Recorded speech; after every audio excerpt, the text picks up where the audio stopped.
Hope आप सब बढ़िया होंगे फ्रेंड्स। आज की इस वीडियो में हम पॉलिटिक्स साइंस के कुछ मोस्ट इम्पॉर्टेंट प्रश्न कॉम्पिटिटिव एग्ज़ाम के लिए कलेक्ट किए हैं जो आपके लिए बहुत ही हेल्पफुल हो सकता है। तो प्लीज़ इस वीडियो को आप शुरू से लेकर अंत तक देखिएगा और अगर आप मेरे चैनल पर नए आए हैं तो चैनल को सब्सक्राइब कर बेल आइकन को प्रेस कर दीजिएगा। ठीक है, चलिए दोस्तों आज की इस वीडियो को हम शुरू करते हैं। ठीक, तो पहला हमारा क्वेश्चन है निम्नलिखित में से कौन कानून का स्रोत है। तो पहला क्वेश्चन है निम्नलिखित में से कौन कानून का स्रोत है। रीति रिवाज, न्याय निर्णय और विधायन, ये उपर्युक्त सभी जो है कानून का स्रोत है। ठीक है, चलिए नेक्स्ट क्वेश्चन देखते हैं। कानून संप्रभुता का विचार पहली बार प्रतिपादित किया गया था। ठीक, कानून संप्रभुता का विचार पहली बार प्रतिपादित किया गया था तो रूसो के द्वारा पहली बार कानून संप्रभुता का विचार प्रतिपादित किया गया था। ठीक है, चलिए नेक्स्ट क्वेश्चन देखते हैं। निम्नलिखित में से कौन सा कानून का स्रोत नहीं है। निम्नलिखित में से कौन सा कानून का स्रोत नहीं है। तो समिति जो है कानून का स्रोत नहीं है। ठीक है, चलिए नेक्स्ट क्वेश्चन देखते हैं। यह कथन कहाँ था, किसने कहा था कि कानून सर्वभौम सत्ता का आदेश है। कानून सर्वभौम सत्ता का आदेश है तो किसने कहा था, आइंस्टीन ने कहा था। ठीक है, किसने कहा था, आइंस्टीन ने कहा था, ये आपको याद रखना है। ठीक है, चलिए नेक्स्ट क्वेश्चन देखते हैं। कानून अधिकारियों के सिद्धांत को प्रतिपादित करने का श्रेय जाता है, किसको जाता है, वेथम को जाता है। ठीक है, कानून के अधिकारियों के सिद्धांतों का प्रतिपादित करने का श्रेय वेथम को जाता है। ठीक है, चलिए नेक्स्ट क्वेश्चन देखते हैं। अच्छे कानून के लक्षण हैं। अब अच्छे कानून के लक्षण क्या क्या होते हैं, अस्थायित्व, सर्वव्यापक, सर्वोच्चता, ये तीनों अच्छे कानून के लक्षण होते हैं तो आपको याद रखना है यह सभी। ठीक है, चलिए नेक्स्ट क्वेश्चन देखते हैं। The law of free monarchy का लेखक कौन है। The law of free monarchy का लेखक है जेम्स प्रथम, तो ये आपको याद रखना है। ठीक है, चलिए नेक्स्ट क्वेश्चन देखते हैं। विधि शास्त्र पर व्याख्यान प्रकाशित हुई थी। विधि शास्त्र पर व्याख्यान प्रकाशित हुई थी 1838 ईस्वी में। ठीक है, चलिए नेक्स्ट क्वेश्चन देखते हैं। निम्न में से कौन दंड व्यवस्था का आवश्यक तत्व है। निम्न में से कौन दंड व्यवस्था का आवश्यक तत्व है। अनुपात, मानवता, निष्पक्षता, उपर्युक्त सभी। तो इसमें राइट आंसर हो जाएगा उपर्युक्त सभी। अनुपात, मानवता और निष्पक्षता, ये सभी दंड व्यवस्था का आवश्यक तत्व है। ठीक है, तो ये आप याद रखिएगा। निम्न में से कौन दंड का पुरातन सिद्धांत है। तो निम्न में से कौन दंड का पुरातन सिद्धांत है, तो प्रतिशोधात्मक जो है पुरातन सिद्धांत का जो है कि दंड है। ठीक, दंड का पुरातन सिद्धांत है। ठीक है, चलिए नेक्स्ट क्वेश्चन देख लेते हैं। विधि के समझ समानता संबंधित है। तो विधि के समझ समानता नागरिक समानता से संबंधित है। किससे संबंधित है, नागरिक समानता से संबंधित है, तो ये आप याद रखिए।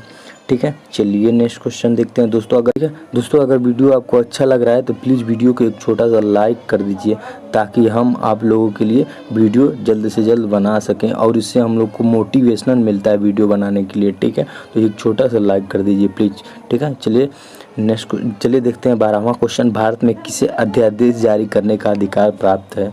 तो भारत में राष्ट्रपति को अध्यादेश जारी करने का अधिकार प्राप्त है। ठीक है, चलिए नेक्स्ट क्वेश्चन देखते हैं। किस देश के कानून में रीति रिवाजों ने महत्वपूर्ण भाग लिया। किस देश के कानून ने रीति रिवाजों ने महत्वपूर्ण भाग लिया, तो इंग्लैंड के कानून ने रीति रिवाजों में महत्वपूर्ण भाग लिया। ठीक है, चलिए नेक्स्ट क्वेश्चन देखते हैं। निम्न में से कौन सा देश प्रशासकीय कानून की सर्वोच्च उदाहरण है।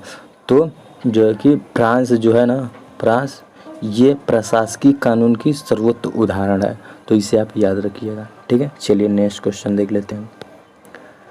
राज्यपाल की नियुक्ति किस कानून की श्रेणी में आती है। तो राज्यपाल की नियुक्ति संवैधानिक कानून की श्रेणी में आती है। ठीक है, चलिए नेक्स्ट क्वेश्चन देख लेते हैं।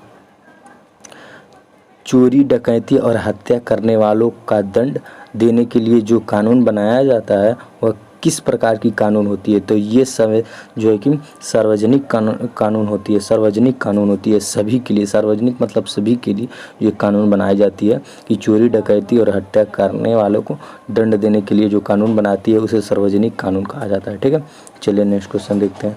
कानून ला शब्द का हिंदी रूपांतरण है, यह ला कि किस भाषा में है।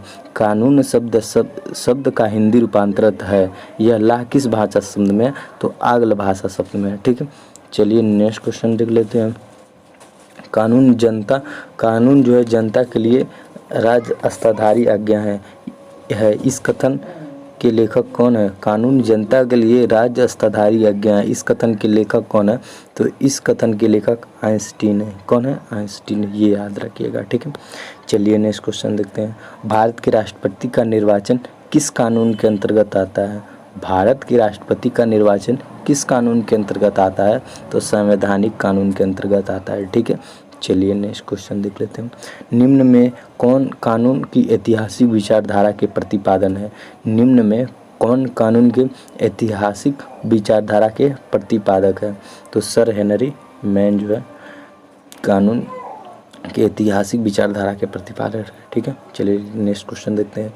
किसने कहा कि राज्य कानून का शिशु और जनक दोनों है, तो मैकाइवर ने कहा था कि राज्य कानून का शिशु और जनक दोनों है, ये याद रखिएगा। ठीक, कानून संप्रभुता की आज्ञा है, किसका कथन है। कानून जो है संप्रभुता की आज्ञा है, किसका कथन है, तो ये है आइंस्टीन का कथन। ठीक है, तो ये आप याद रखिएगा। ठीक है, चलिए नेक्स्ट क्वेश्चन देखते हैं और मोस्ट इम्पोर्टेंट क्वेश्चन है। भारतीय संसद के कितने अंग होते हैं, तो भारतीय संसद के 3 अंग होते हैं। कितने अंग होते हैं, 3 अंग। कौन कौन, लोकसभा, राज्यसभा और राष्ट्रपति। ठीक है, कौन कौन, लोकसभा, राज्यसभा और राष्ट्रपति। ठीक है, चलिए नेक्स्ट क्वेश्चन देखते हैं। भारतीय संसद के उच्च सदन को किस नाम से जाना जाता है, तो भारतीय सदन के उच्च सदन को राज्यसभा के नाम से जाना जाता है। उच्च सदन को किस नाम से जाना जाता है, तो राज्यसभा को। अच्छा, निम्न सदन को किस नाम से जाना जाता है, तो लोकसभा के नाम से, तो ये आप याद रखिएगा। ठीक है, चलिए नेक्स्ट क्वेश्चन देखते हैं।